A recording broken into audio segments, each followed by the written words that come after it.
আসসালামু আলাইকুম সবাইকে। আবারও আমাদের ইউটিউব চ্যানেলে সবাইকে স্বাগতম। তো যারা যারা এখনও আমাদের চ্যানেলটি সাবস্ক্রাইব করেননি তারা আশা করছি সাবস্ক্রাইব করে নেবেন এবং সেই সাথে আমাদের পাশে থাকবেন। আজকে আমি আরেকটা নতুন ভিডিও নিয়ে এসেছি, সেটা হচ্ছে আমাদের মিষ্টি দই, যেটা হোমমেডস বাসায় তৈরি করা।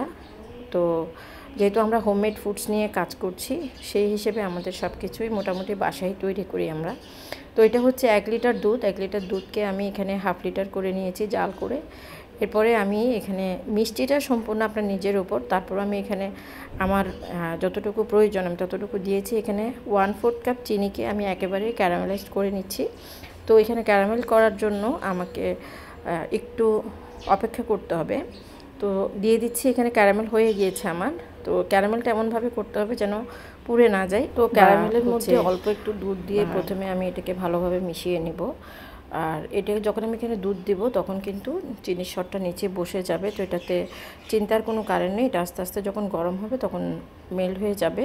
তো যাওয়ার পরে আমি দুধটাকে নামিয়ে ঠান্ডা করে নিয়েছি। তা ঠান্ডাটা এমনভাবে করতে হবে, আপনার একটা আঙ্গুল দিয়ে দেখতে হবে আঙ্গুলটাকে চোবাইলে ওখানে রাখা যায় এরকম, মানে যেটাকে বলে কুসুম গরম আর কি।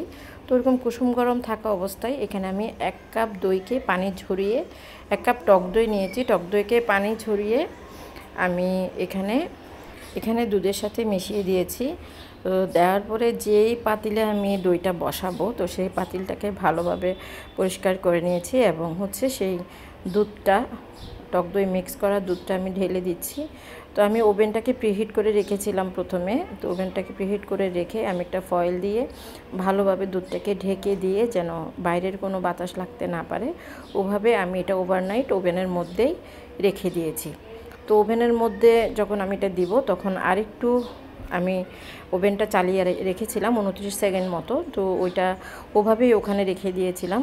সারা রাত ওখানে থাকার পরে সকালবেলা আমি ভিডিও করার আগেই কিন্তু অর্ধেক শেষ। তো যাই হোক, আলহামদুলিল্লাহ, সবাই দোয়া করবেন। এর সাথে আরেকটি বিষয়, দইটা ওভেনে করেও খাওয়া যাবে। আপনি এমনি ওভারনাইট গরম কোনো কিছুর মধ্যে কাঁথা টাতা কম্বল টম্বল মোড়াই ওভাবেও রাখা যাবে। রোদের তাপেও কিন্তু এই গরমে দই বানানো সম্ভব।